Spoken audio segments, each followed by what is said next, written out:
adalah Undang-Undang Nomor 17 Tahun 2023 tentang kesehatan, sebagaimana tadi disampaikan bahwa materi kali ini yang akan kami bawakan adalah era baru penyelenggaraan kesehatan pasca diundangkannya Undang-Undang Nomor 17 Tahun 2023 tentang kesehatan. Nah, kita bicara tentang kesehatan. Mohon maaf, mungkin suaranya ada yang ya. Kita bicara tentang kesehatan, Bapak Ibu sekalian, bahwa di dalam Undang-Undang Dasar Negara Republik Indonesia tahun 1945 itu sudah ditegaskan bahwa kesehatan adalah sebagai hak asasi manusia. Paling tidak ada 2 pasal di dalam Undang-Undang Dasar 45 yang menegaskan hal ini, bahwa setiap orang berhak hidup sejahtera lahir dan batin, bertempat tinggal dan mendapatkan lingkungan hidup yang baik dan sehat, serta berhak memperoleh pelayanan kesehatan. Jadi dari sisi hak setiap warga negara itu sudah ada penegasan di dalam pasal 28H ayat 1. Kemudian bagaimana untuk memenuhi hak dari warga negara tersebut, di dalam pasal 34 juga ditegaskan bahwa negara bertanggung jawab atas penyediaan fasilitas pelayanan kesehatan dan fasilitas pelayanan umum yang layak. Sehingga memang ini menjadi satu kesatuan norma dasar di dalam penyelenggaraan kesehatan, bahwa kita punya tanggung jawab untuk mewujudkan hak-hak setiap warga negara untuk hidup sejahtera lahir batin dan mendapatkan lingkungan hidup yang sehat, serta tentunya memperoleh akses pelayanan kesehatan, juga termasuk penyediaan dari fasilitas pelayanan kesehatan yang layak tersebut. Nah, ini adalah sebenarnya menggambarkan terlebih dahulu latar belakang dari diterbitkannya Undang-Undang Nomor 17 Tahun 2023 tentang kesehatan. Undang-Undang Nomor 17 Tahun 2023 tentang kesehatan ini merupakan inisiasi dari DPR RI yang memang sudah dimasukkan di dalam program legislasi nasional di tahun 2023, kemudian disampaikan kepada pemerintah dan Presiden menunjuk Kementerian Kesehatan sebagai koordinator wakil pemerintah. Jadi tidak hanya Kementerian Kesehatan, pembahasan Undang-Undang Kesehatan waktu itu juga cukup berjalan secara panjang juga pembahasannya, dan ditunjuk wakil-wakil dari pemerintah, ada selain dari Kementerian Kesehatan, ada dari Kementerian Pendidikan dan Kebudayaan, kemudian Kementerian Keuangan, Kementerian Dalam Negeri, Kementerian Hukum dan HAM, dan Kementerian Pan-RB. Nah, pemerintah di sini tentunya memiliki satu suara bahwa bagaimana kita mendudukkan posisi dari Undang-Undang Kesehatan ini diharapkan adalah arahnya adalah menuju ke transformasi sistem kesehatan Indonesia. Jadi sebagaimana kita ketahui bahwa era setelah kita menghadapi adanya kejadian pandemi COVID-19, ini dijadikan dasar pembelajaran gitu ya, bahwa adanya perkembangan-perkembangan yang ditemukan di dalam kita menangani pandemi COVID, itu banyak sekali ditemukan permasalahan-permasalahan bagaimana sistem kesehatan kita ini bisa dikuatkan. Sehingga diperlukanlah transformasi secara menyeluruh dari sistem kesehatan Indonesia, mulai dari layanan primer, layanan rujukan, ketahanan kesehatan, pendanaan kesehatan, sumber daya manusia kesehatan, sampai ke teknologi kesehatan. Ini diharapkan akan mendukung tentunya ke arah perbaikan menuju pembangunan kesehatan yang lebih baik. Sehingga di dalam kita menanggapi adanya usulan dari Undang-Undang Kesehatan yang diajukan oleh DPR RI, tentu kita harus menuju arah terhadap dukungan transformasi sistem kesehatan Indonesia tersebut. Transformasi sistem kesehatan Indonesia ini tentu juga memerlukan dukungan dari regulasi.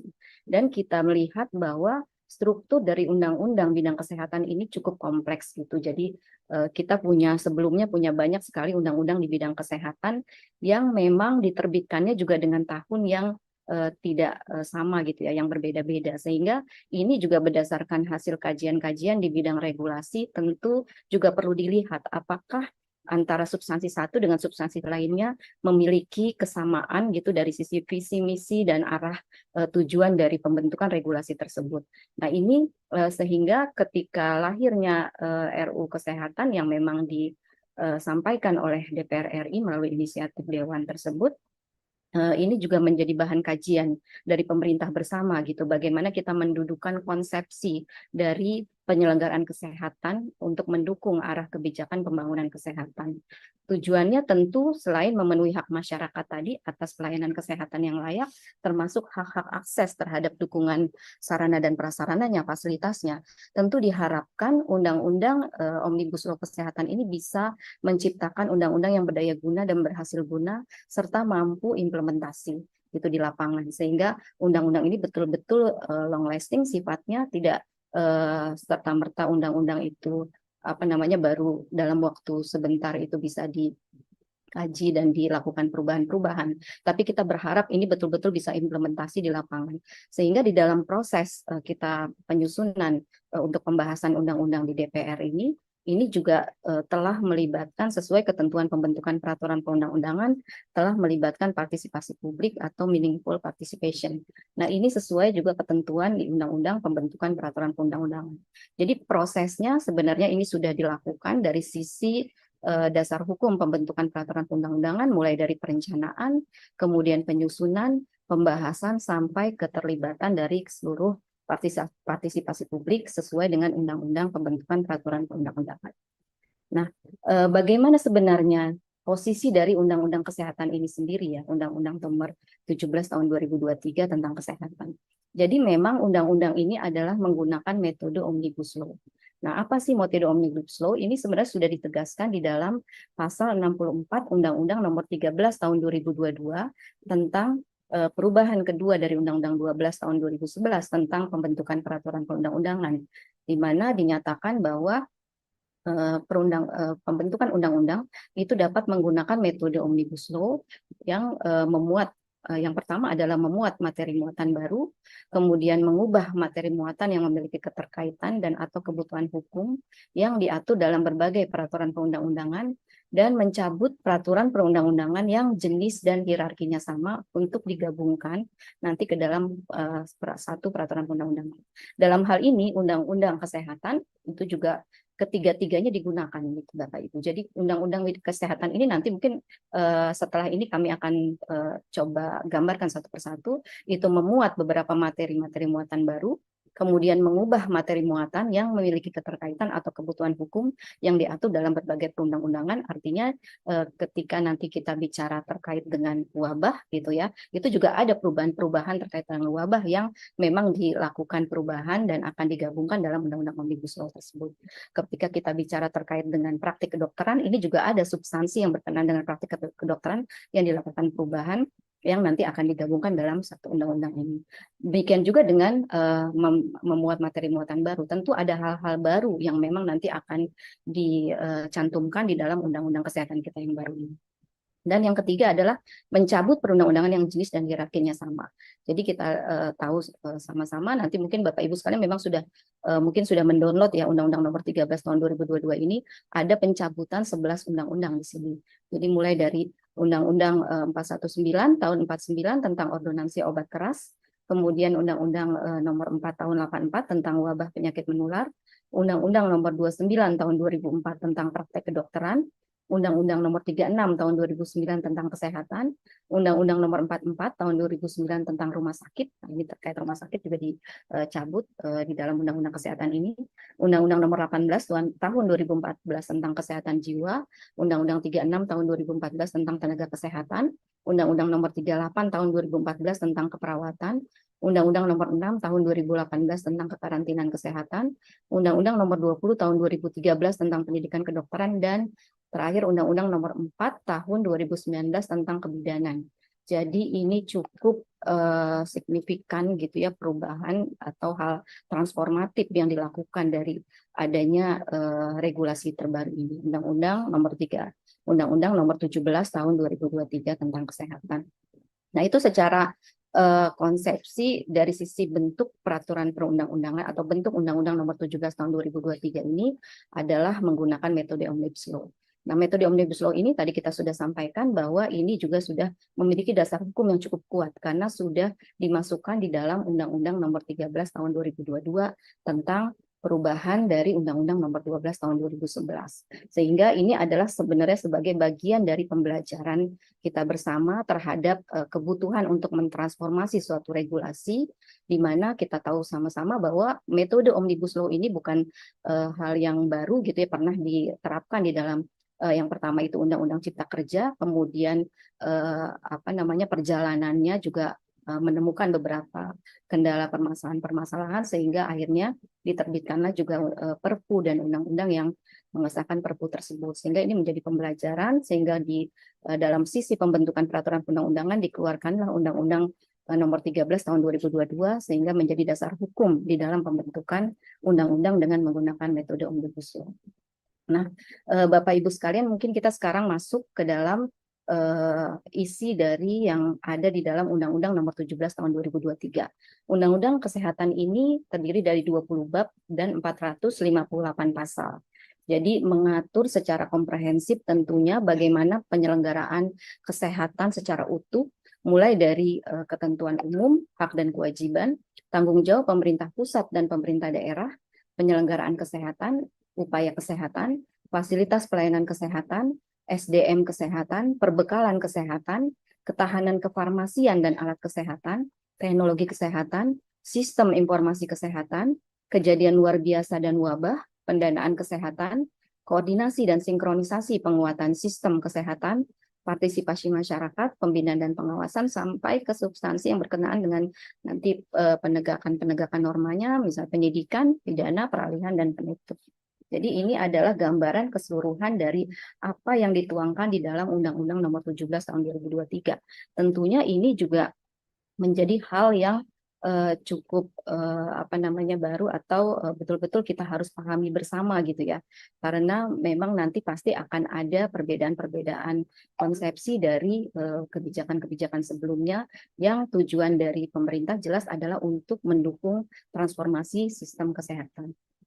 Nah, ini yang pertama adalah berkenaan dengan hak dan kewajiban. Di sini juga diatur bagaimana hak-hak tadi warga negara, hak-hak setiap masyarakat dalam rangka tadi memenuhi derajat kesehatan masyarakat yang setinggi-tingginya, mulai dari hak untuk hidup sehat secara fisik, jiwa, dan sosial, kemudian mendapatkan informasi dan edukasi tentang kesehatan, hak mendapatkan pelayanan kesehatan, perawatan kesehatan, hak akses atas sumber daya kesehatan. Jadi mulai hak-hak dasar sampai hak-hak yang memang menjadi hal yang perlu diimplementasikan di dalam penyelenggaraan kesehatan secara keseluruhan. Nah, yang membedakan mungkin dengan undang-undang sebelumnya di sini juga sifatnya lebih menyempurnakan ya beberapa substansi yang memang juga akan menjadi hambatan di dalam penyelenggaraan pembangunan kesehatan. Dan dalam hal ini kita bicara konsepsi transformasi sistem kesehatan Indonesia.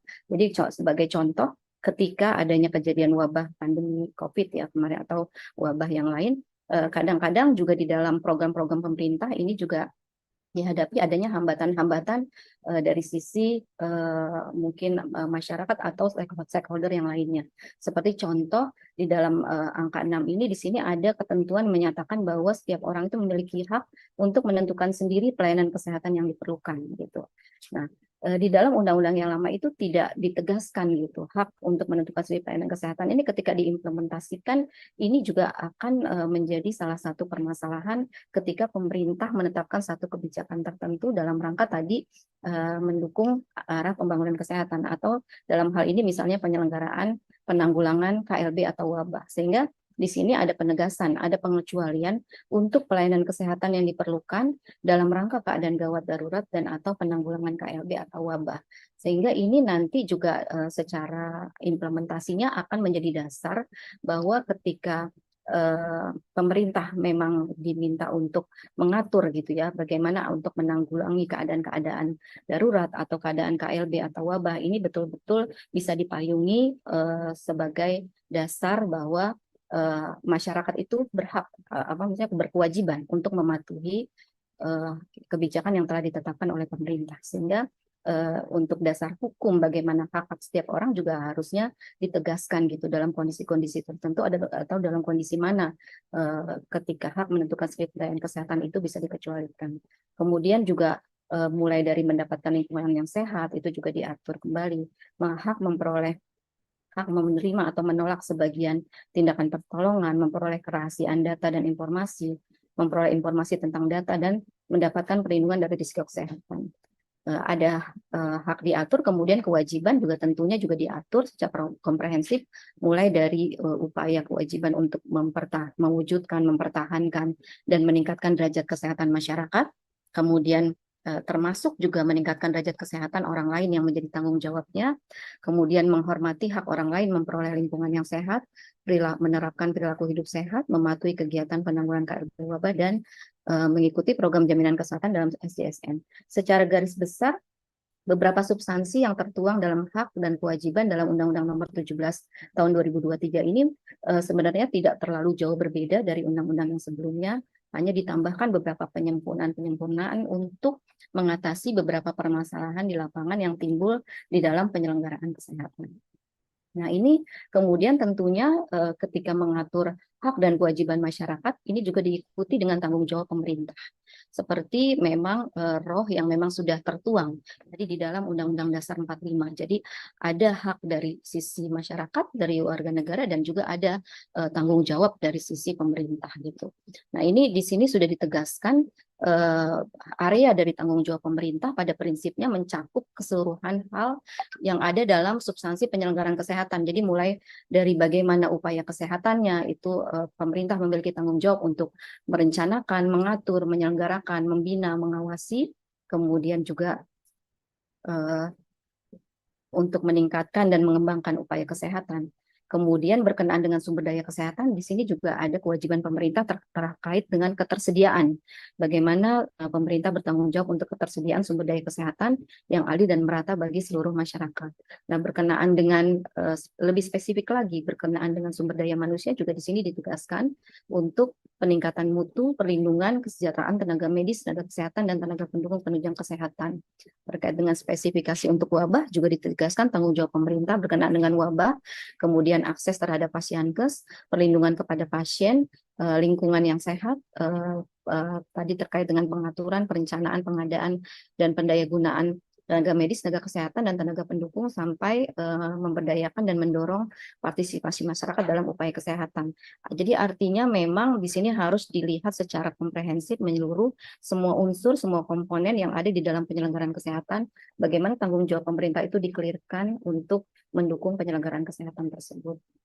Nah, ini jadi kita mulai masuk ke pokok substansi yang ada di dalam Undang-Undang Nomor 17 Tahun 2023. Sebenarnya secara pokok substansi yang diatur di dalam Undang-Undang Nomor 17 Tahun 2023 ada 3 komponen di sini. Yang pertama adalah penyelenggaraan upaya kesehatan. Penyelenggaraan upaya kesehatan ini tentunya didukung oleh sumber daya kesehatan.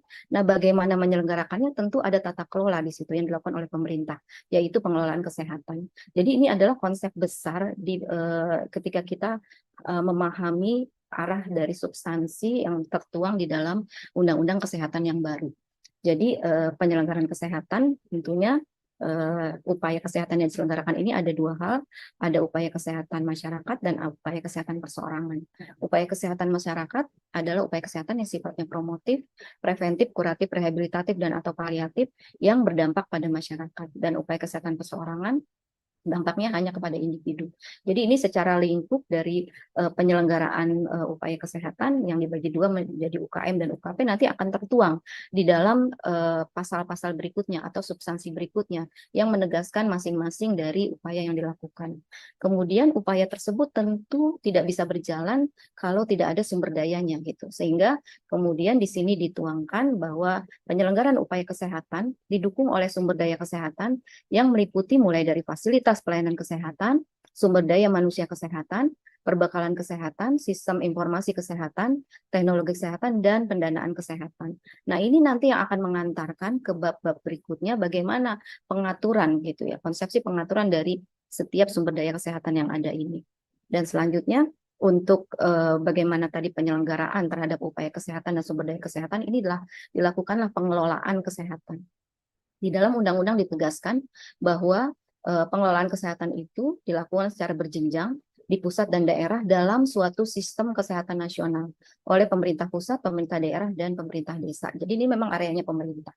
Dan ini nanti yang akan menjadi tindak lanjut ya, tindak lanjut berikutnya bahwa ini perlu diatur bagaimana menata suatu sistem kesehatan nasional sehingga norma-norma yang tertuang nanti dalam penyelenggaraan upaya kesehatan, penyelenggaraan sumber daya kesehatan itu betul-betul bisa berjalan dengan baik, dikelola dengan baik sehingga dapat mewujudkan arah tujuan dari penyelenggaraan kesehatan tersebut, yaitu tentunya untuk mewujudkan derajat kesehatan yang setinggi-tingginya. Nah, terkait dengan upaya kesehatan, di dalam Undang-Undang Kesehatan diatur beberapa substansi yang berkenaan dengan upaya kesehatan. Paling tidak ada 23 upaya kesehatan, walaupun memang ada dibuka juga upaya kesehatan lain yang nanti bisa ditetapkan oleh Menteri Kesehatan, sesuai dengan perkembangan keilmuan dan teknologi. Nah, ini di dalam apa namanya struktur pengaturan upaya kesehatan sebenarnya juga tidak terlalu banyak ya berubah dari undang-undang sebelumnya secara jenis-jenisnya.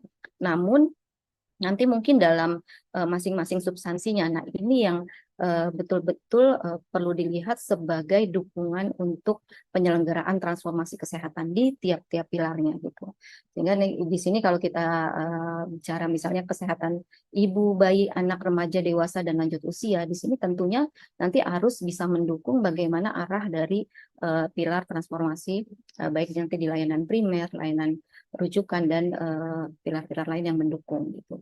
Nah, di sini kalau kita lihat dari 23 upaya kesehatan ada beberapa penambahan ya dari undang-undang sebelumnya. Kalau dulu di dalam undang-undang kesehatan yang lama itu tidak ada yang berkenaan dengan substansi kesehatan dewasa. Nah, di dalam undang-undang baru ini, Undang-Undang Nomor 17 Tahun 2023, ada satu substansi yang mengatur mengenai kesehatan dewasa. Dan ini digambarkan sebagai bagian dari siklus hidup. Jadi kalau kita bicara siklus hidup, itu kan mulai dari ibu, bayi dan anak, remaja, dewasa sampai lanjut usia. Sehingga kesehatan dewasa juga memiliki karakteristik upaya yang khusus yang memang perlu dilakukan, yang nanti akan dituangkan mungkin lebih detail di dalam aturan turunan.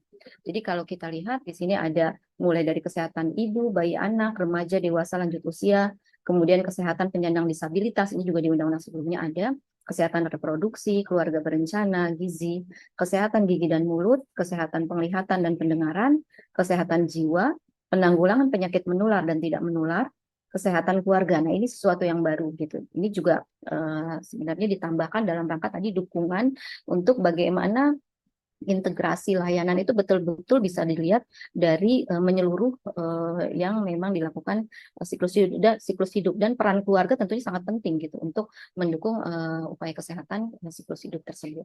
Sehingga di sini juga dimasukkan substansi mengenai kesehatan keluarga. Kemudian juga kesehatan sekolah, kesehatan kerja, kesehatan olahraga, ini juga di undang-undang sebelumnya ada, kesehatan lingkungan, kesehatan matra, kesehatan bencana, pelayanan darah, dan yang berkenaan lebih spesifik ke arah pelayanan kesehatan, transplantasi organ jaringan tubuh, terapi berbasis sel-sel punca, bedah plastik rekonstruksi estetika, pengamanan dan penggunaan sediaan farmasi, alkes dan PKRT, pengamanan makanan minuman, pengamanan zat adiktif, pelayanan kedokteran untuk kepentingan hukum. Nah, ini juga sesuatu yang baru ya, yang memang sebenarnya di dalam undang-undang sebelumnya ini lebih konteksnya bicara terkait dengan bedah mayat. Namun kita buat lebih yang general gitu untuk berkenaan dengan pelayanan upaya kesehatan yang berkaitan dengan pelayanan kedokteran untuk kepentingan hukum. Kemudian pelayanan kesehatan tradisional. Nah, ini jadi adalah gambaran dari 23 upaya kesehatan yang diatur di dalam Undang-Undang Nomor 17 Tahun 2023. Secara konsepsi sebenarnya pemerintah mengharapkan tentunya ya ini betul-betul bisa mendukung arah dari kebijakan transformasi sistem kesehatan gitu di tiap-tiap karakteristik dari upayanya masing-masing. Namun memang ini ketika dalam pembahasan dengan DPR ya tentunya juga memerlukan penyempurnaan tidak hanya dari sisi dukungan transformasi kesehatan ya, tapi ada hal-hal lain yang berkembang untuk dilakukan penyempurnaan seiring dengan adanya permasalahan-permasalahan yang ditemukan di lapangan. Jadi ini adalah 23 upaya kesehatan. Secara umum memang menjelaskan mengenai bagaimana tujuan dari masing-masing penyelenggaraan upaya kesehatan ini, kemudian lingkupnya yang memang mulai dari pelayanan promotif, preventif, kuratif, rehabilitatif, dan atau paliatif, kemudian hak-hak masyarakat atas upaya-upaya kesehatan masing-masing yang memang dijelaskan nanti di tiap-tiap upaya tersebut, tanggung jawab pemerintah seperti apa gitu, dan untuk lebih lanjutnya nanti akan diatur dalam turunannya. Itu jadi secara umum masing-masing pengaturan yang ada di dalam upaya kesehatan. Ditambah mungkin nanti dengan karakteristik masing-masing ya, misalnya kalau kita bicara terkait dengan transplantasi organ, nah ini mungkin permasalahan-permasalahan di lapangan yang muncul yang berkenaan dengan transplantasi organ, bagaimana tadi menghindari adanya jual beli organ gitu ya. Apalagi ini memang ada pidananya gitu secara khusus. Ini juga tentunya diatur secara khusus bagaimana nanti dari sisi tahapan-tahapan penyelenggaraan transplantasi organ. Lalu kemudian juga yang berkaitan dengan hal-hal lain, misalnya terkait dengan pengamanan zat adiktif. Di sini juga ada ketentuan yang memasukkan secara khusus mengenai rokok elektronik gitu, karena perkembangannya ternyata juga saat ini rokok elektronik belum secara tegas gitu diatur di dalam suatu regulasi yang tegas. Nah, ini jadi hal-hal yang tadi yang demikian yang memang ditemukan di dalam penyelenggaraan atau implementasi gitu ya tiap upaya kesehatan ini di lapangan, ini yang dijadikan bahan penyempurnaan untuk dimasukkan dalam undang-undang kesehatan yang terbaru ini. Itu. Jadi secara umum gambaran terkait dengan 23 upaya kesehatan. Lalu kemudian juga secara spesifik dijelaskan bahwa upaya kesehatan yang berkenaan dengan pelayanan kesehatan itu pada prinsipnya ada dua bagian di sini. Jadi mulai dari pelayanan kesehatan primer dan pelayanan kesehatan lanjutan. Pelayanan kesehatan primer ini menyelenggarakan upaya kesehatan perorangan dan upaya kesehatan masyarakat, termasuk upaya kesehatan bersumber daya masyarakat. Nah, ini juga sangat penting mungkin untuk era gitu ya penyelenggaraan kesehatan ke depan ini, bahwa bagaimana peran dari pemberdayaan masyarakat itu betul-betul dikuatkan sehingga bisa mendukung gitu kebijakan-kebijakan pemerintah untuk penyelenggaraan pembangunan kesehatan yang lebih baik gitu tentunya. Karena memang penyelenggaraan kesehatan yang betul-betul didukung oleh masyarakat atau dengan adanya gerakan-gerakan masyarakat ini akan sangat mudah sekali gitu betul-betul terimplementasi, karena masyarakat sendiri sudah memahami terhadap pentingnya dari penyelenggaraan upaya kesehatan tersebut. Kemudian di dalam pelayanan kesehatan primer juga ditegaskan bahwa pelayanan kesehatan primer merupakan pelayanan yang terdekat dengan masyarakat sebagai kontak pertama dan terdiri atas pelayanan promotif, preventif, kuratif, rehabilitatif, paliatif untuk setiap fase kehidupan. Sehingga betul-betul nanti di dalam implementasi di lapangan diharapkan ketika masyarakat yang mendapatkan layanan primer, misalnya ibu hamil gitu yang datang ke puskesmas, itu betul-betul dilihat gitu. Jadi tidak hanya misalnya dengan keluhannya ketika dia ada keluhan sakit gigi gitu misalnya. Nah ini tapi tetap harus dilihat juga bagaimana nanti dari sisi kesehatan janinnya, kesehatan bayinya gitu. Karena posisinya sebagai ibu hamil gitu. Jadi itu betul-betul dilihat secara komprehensif gitu di dalam tiap fase kehidupan yang mulai dilakukan pendekatan terhadap pelayanan kesehatan primer tersebut. Nah, yang berikutnya setelah pelayanan kesehatan primer juga di dalam substansi pelayanan kesehatan lanjutan ini ditegaskan untuk pelayanan spesialistik dan atau subspesialistik yang mengedepankan pelayanan kuratif, rehabilitatif, dan perawatan paliatif tanpa mengabaikan promotif dan preventif. Nah, ini jadi dua bagian besar yang memang nanti juga akan mewarnai tentunya ya penyelenggaraan dari upaya kesehatan. Lalu hal berikutnya juga ditegaskan dalam undang-undang bahwa pelayanan kesehatan dapat memanfaatkan teknologi informasi dan komunikasi dalam bentuk telekesehatan dan telemedicine. Nah, ini juga kalau kita lihat adalah merupakan sesuatu hal yang baru yang ada di dalam undang-undang kesehatan kita yang baru ini, bahwa kita tidak bisa menutup mata lagi dengan era digitalisasi kesehatan, bahwa ini benar-benar perkembangan teknologi kesehatan ke depan ini betul-betul harus bisa diwadahi dengan regulasi yang cukup, sehingga memang untuk telekesehatan dan telemedicine juga diatur di dalam undang-undang kesehatan ini. Nah, ini secara pokok-pokok juga berkenaan dengan upaya kesehatan. Di sini ditegaskan mengenai tanggung jawab pemerintah dalam pelayanan kesehatan. Jadi ini juga tentunya akan mendukung transformasi di bidang layanan primer dan layanan rujukan, bahwa dinyatakan bahwa pemerintah memiliki tanggung jawab untuk penyediaan akses pelayanan kesehatan primer dan pelayanan kesehatan lanjutan dengan mengoptimalkan peran pemerintah daerah melalui pembangunan sarana dan prasarana FKTP dan FKTL tingkat pertama dan tingkat lanjut, kemudian pemenuhan kebutuhan SDM-nya, sediaan farmasi dan alat kesehatan, serta peningkatan kemampuan dan cakupan layanan dari fasilitas pelayanan kesehatan. Jadi terkait penyediaan akses ini juga sudah ditegaskan di dalam undang-undang, ada tanggung jawab pemerintah, baik pemerintah pusat maupun pemerintah daerah di sana. Kemudian penyediaan akses mencakup masyarakat rentan dan bersifat inklusif dan non-diskriminatif. Pembangunan fasilitas kesehatan tingkat pertama dan fasilitas kesehatan tingkat lanjut harus mempertimbangkan kebutuhan pelayanan kesehatan di daerah terpencil, perbatasan dan kepulauan termasuk untuk kebutuhan wahana pendidikan. Nah, ini tentunya nanti harus bisa diterjemahkan dengan baik gitu ya dari sisi implementasinya sehingga betul-betul akses terhadap layanan kesehatan itu semakin meningkat tentunya dengan berbagai program-program yang nanti akan disusun tentunya oleh pemerintah pusat dan pemerintah daerah.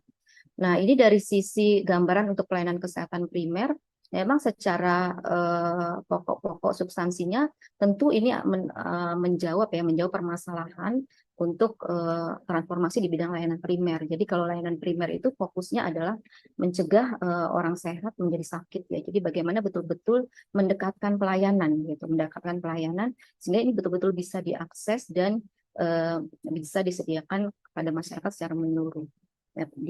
Di dalam undang-undang ditegaskan bahwa pelayanan kesehatan primer merupakan pelayanan kesehatan yang terdekat dengan masyarakat sebagai kontak pertama pelayanan kesehatan. Kemudian primer tentunya menyelenggarakan UKP dan UKM yang dilakukan secara terintegrasi, meliputi promotif, preventif, termasuk juga mengedepankan screening dan surveillance-nya, kuratif, rehabilitatif dan atau paliatif untuk setiap fase kehidupan. Kemudian juga layanan primer tentu memprioritaskan layanan kesehatan utama esensial yang ditujukan bagi perseorangan, keluarga dan masyarakat berdasarkan faktor risiko. Jadi faktor risikonya apa? Nah, ini yang dikedepankan itu untuk pelayanan yang tidak hanya untuk perseorangan tapi juga sampai ke keluarga dan masyarakat. Nah, di dalam layanan primer juga substansi yang baru juga di sini mengedepankan dukungan terhadap laboratorium kesehatan, khususnya laboratorium kesehatan masyarakat yang ditata secara berjenjang, sehingga ini betul-betul bisa mendukung tadi hal-hal yang memang dibutuhkan untuk penyelenggaraan layanan kesehatan primer tersebut. Kemudian yang berikutnya juga layanan kesehatan primer diselenggarakan melalui suatu sistem jejaring pelayanan kesehatan yang saling berkoordinasi dan bekerja sama. Jadi diharapkan ini betul-betul bisa terkoordinasi dengan baik di lapangan, termasuk di sana ditegaskan bahwa Puskesmas mengkoordinasikan dan membina sistem jejaring pelayanan kesehatan primer di wilayah kerjanya.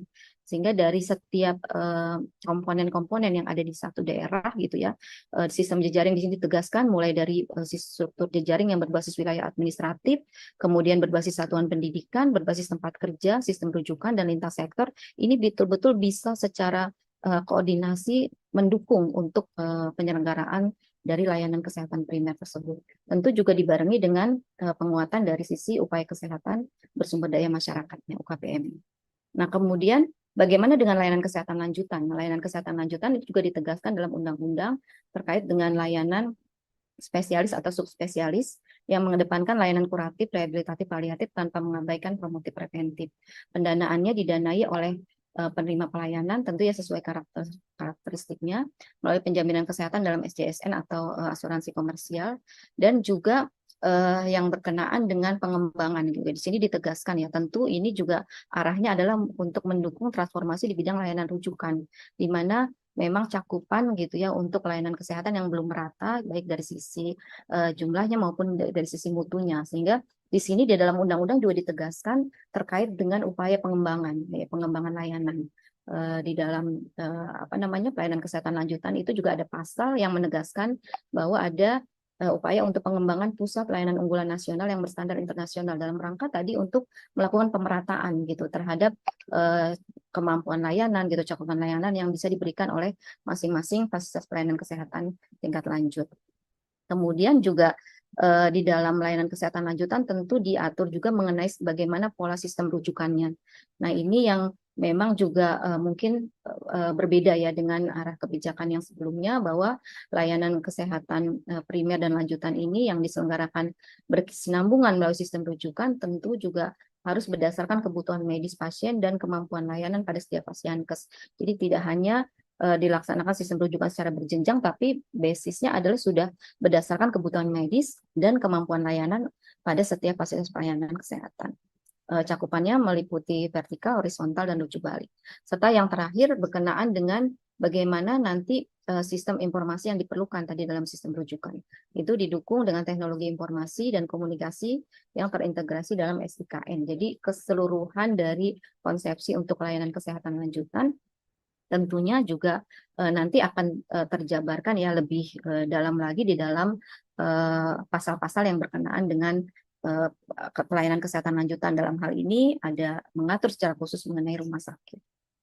Nah, selain tadi konsepsi pengaturan yang di dalam upaya kesehatan, selain mengatur mengenai bagaimana konsepsi dari layanan kesehatan primer dan layanan kesehatan lanjutan, di situ juga ditegaskan bahwa eh, untuk menjawab tadi ya kebutuhan teknologi digitalisasi pelayanan kesehatan, bahwa pelayanan kesehatan tentu juga tidak lepas dari dukungan teknologi informasi dan komunikasi. Sehingga di sini diatur betul mengenai bagaimana penyelenggaraan telekesehatan dan bagaimana penyelenggaraan telemedicine gitu. Ini diselenggarakan oleh fasilitas pelayanan kesehatan secara mandiri atau bisa bekerja sama dengan penyelenggara sistem elektronik yang terdaftar. Pelayanan telemedicine bisa meliputi pelayanan antar fasilitas, pelayanan kesehatan, dan pelayanan antara fasilitas pelayanan kesehatan dan masyarakat dilakukan oleh tenaga medis atau tenaga kesehatan yang memiliki izin praktik. Nah, ini nanti mungkin yang akan menjadi dasar untuk menjabarkan lebih lanjut gitu ya bagaimana pelaksanaan telekesehatan dan telemedicine ke depan gitu ya. Jadi betul-betul bisa diatur betul nanti bagaimana terkait dengan dampak hukum yang ada gitu ya, mengatur bagaimana nanti izinnya gitu ya, tenaga kesehatan yang berpraktik ini semuanya perlu diatur sehingga menjadi perlindungan hukum juga ketika penyelenggaraan layanan ini yang memang sudah sangat dimungkinkan gitu ke depan ini dijalankan oleh masyarakat. Nah, berikutnya kita tadi sudah bicara upaya kesehatan secara keseluruhan yang pada prinsipnya tadi mengatur 23 upaya kesehatan dengan beberapa komponen-komponen yang terkaitnya tadi. Bab berikutnya adalah mengatur mengenai sumber daya kesehatannya tadi. Karena tadi sebagaimana di awal kami sampaikan, penyelenggaraan kesehatan ada 3 komponen besar, mulai dari upaya kesehatan, sumber daya kesehatan, dan pengelolaan kesehatan. Nah, di dalam sumber daya kesehatan ini dijabarkan masing-masing gitu, dari sisi konsep pengaturannya, mulai dari fasilitas pelayanan kesehatan, kemudian SDM kesehatan, dan lain-lain. Nah, ini adalah gambaran terkait dengan substansi fasilitas pelayanan kesehatan. Di sini ditegaskan bahwa fasilitas pelayanan kesehatan mulai dari tingkat pertama, tingkat lanjut, dan fasilitas pelayanan kesehatan penunjang. Kemudian fasilitas tingkat pertama itu juga terdiri dari jenis-jenisnya apa saja, yang nanti juga apabila ada perkembangan ke depan tentu juga bisa dimungkinkan ada menambahkan jenis fasilitas baru. Kemudian Fasiankes itu tentu juga didukung oleh pemanfaatan teknologi informasi komunikasi tadi secara khusus mungkin untuk layanan telekesehatan dan telemedicine juga ada bagian khusus yang mengatur mengenai itu yang pada prinsipnya sama ya antar Fasiankes dan antara Fasiankes dengan masyarakat. Kemudian di dalam Fasiankes juga ditegaskan bahwa dalam penyelenggaraan pelayanan kesehatan primer itu bisa dilakukan integrasi pelayanan antar fasilitas pelayanan kesehatan. Sehingga ketika masyarakat misalnya yang berobat ke satu vaskes tertentu, ketika nanti di suatu daerah dia mengalami permasalahan kesehatan dan berobat ke Fasiankes lainnya itu sudah betul-betul bisa adanya integrasi pelayanan gitu ya. Jadi tidak mengulang gitu ya. Mungkin ya melalui macam-macam terkait misalnya dengan bagaimana data-data medisnya itu terrecord satu sama lain, terinteroperabilitas dan bisa juga mungkin antar fasilitas pelayanan kesehatannya yang betul-betul bisa menggambarkan secara utuh kebutuhan kesehatan dari setiap pasien gitu. Sehingga ketika ini bisa terintegrasi antar fasilitas pelayanan kesehatan, ini tentunya akan menjadi satu hal yang memudahkan ya dari sisi pasien untuk mendapatkan layanan. Kemudian juga bagaimana kondisi gawat darurat di sini juga ditegaskan di dalam di dalam bab Fasiankes ini bahwa dalam kondisi gawat darurat Fasiankes dilarang menolak pasien meminta uang muka dan mendahulukan segala urusan administratif sehingga menyebabkan tertundanya pelayanan kesehatan. Ini juga kalau kita lihat dari regulasi sebelumnya di sini ada ditambahkan terkait dengan mendahulukan segala urusan administratif. Jadi ini juga dalam rangka mengatasi ya beberapa permasalahan sehingga pasien tidak mudah untuk ditelantarkan gitu ya dengan alasan tadi urusan-urusan yang sifatnya administratif. Tapi memang dalam rangka kondisi gawat darurat ini tentunya kebutuhan pasien yang harus diutamakan. Kemudian terkait dengan Fasiankes juga secara khusus mengatur mengenai penyelenggaraan rumah sakit mulai dari penyelenggaranya, kemudian bagaimana organisasinya, fungsi-fungsi dari rumah sakit yang ada, sistem informasi, hak, kewajiban, dan tanggung jawab. Nah, ini penyelenggara ditegaskan. Kita semenit lagi boleh? Oh, baik. Berarti masih ini ya, apa namanya? Oh ya, ini Banyak masih depan. ada nih Ya, pembicara-pembicara kita lain ya. Baik, ini dari sisi penyelenggaraan rumah sakit. Kemudian hal yang baru juga berkenaan dengan rumah sakit pendidikan. Nanti juga ini mungkin lebih dispesifikkan ya oleh pembicara yang lain, Pak Sunarto, mungkin yang berkenaan dengan bagaimana penyelenggaraan rumah sakit pendidikan yang di dalam Undang-Undang Kesehatan yang baru ini ditegaskan. Itu ada dua fungsi di situ bahwa rumah sakit pendidikan untuk menjalankan perannya di dalam university base dan rumah sakit pendidikan menjalankan perannya sebagai penyelenggara utama pendidikan gitu. Dengan ketentuan ini di sini ditegaskan berdasarkan izin Mendikbud dan hanya untuk pendidikan program spesialis dan subspesialis. Nah, ini juga di dalam Pasyankes diatur mengenai bagaimana peningkatan mutu dan pengembangan layanan. Di sini tegaskan terkait dengan peningkatan mutu internal, peningkatan mutu eksternal, dan pengembangan pelayanan yang ini juga tentunya akan mendukung arah transformasi di bidang layanan rujukan. Jadi mulai dari jejaring pengampuan, kerjasama dua atau lebih Pasyankes, pusat unggulan, dan pelayanan kesehatan terpadu. Nah, penyelenggaraan puskesmas juga secara khusus gitu ditegaskan di dalam Undang-Undang Kesehatan. Tentu ini juga nanti akan diuraikan lebih lanjut tentunya dalam aturan turunan, tapi di dalam konsep penyelenggaraan puskesmas tentu juga arahnya adalah mendukung transformasi di bidang layanan primer. Bagaimana ditegaskan bahwa puskesmas itu menyelenggarakan dan mengordinasikan pelayanan yang menyeluruh dengan mengutamakan promotif dan preventif di wilayah kerjanya. Dan kemudian peran puskesmas untuk mewujudkan masyarakat hidup sehat dan seterusnya. Ini juga sudah diatur sedemikian rupa. Nah, hal yang baru juga ditegaskan di dalam penyelenggaraan puskesmas berkenaan dengan penyelenggaraan puskesmas yang didukung oleh tenaga yang memiliki kompetensi di bidang kedokteran keluarga dan tenaga kesehatan yang memiliki kompetensi di bidang kesehatan komunitas. Jadi ini juga mengedepankan peran dari tenaga medis dan tenaga kesehatan yang betul-betul memang dibutuhkan di dalam penyelenggaraan puskesmas ini. Nah, ini SDM kesehatan. Jadi secara garis besar gambaran pengaturan dari SDM kesehatan mungkin nanti juga akan diuraikan lebih detail untuk narasumber berikutnya, tetapi secara umum mengatur bagaimana pengelompokan dan jenis-jenis tenaga kesehatan, kemudian dari sisi pengelolaannya dari mulai perencanaan, pengadaan, pendayagunaan sampai penyelenggaraan praktik. Nah, hal yang baru memang yang krusial tadi berkaitan dengan bagaimana proses kebijakan STR dan SIP gitu. Arahnya pemerintah adalah jelas untuk penyederhanaan birokrasi perizinan sehingga memang di sini suatu hal yang sifatnya transformatif, bagaimana STR itu diterbitkan berlaku seumur hidup dan SIP juga tidak memerlukan persyaratan-persyaratan yang cukup kompleks dan rumit sehingga ini betul-betul bisa dimudahkan untuk dikeluarkan. Nah, berkenaan dengan dukungan SDM kesehatan, ini juga ada pengaturan mengenai konsil, kolegium, dan majelis disiplin yang memang nanti akan membantu pemerintah pusat dalam pelaksanaan pembinaan, pengawasan, serta peningkatan mutu dan kompetensi. Nah, konsil dan kolegium majelis disiplin ini posisi konsil tetap sebenarnya dengan seperti yang sekarang bahwa dia bertanggung jawab kepada presiden melalui menteri, namun nanti untuk bagaimana kedudukan, peran dan keanggotaan ini mungkin lebih detail akan diatur di dalam aturan turunan untuk mengatur bagaimana konsil, kolegium, dan majelis ini betul-betul bisa membantu pemerintah untuk tadi fungsi-fungsi pelaksanaan, pengawasan, dan peningkatan mutu dan kompetensi.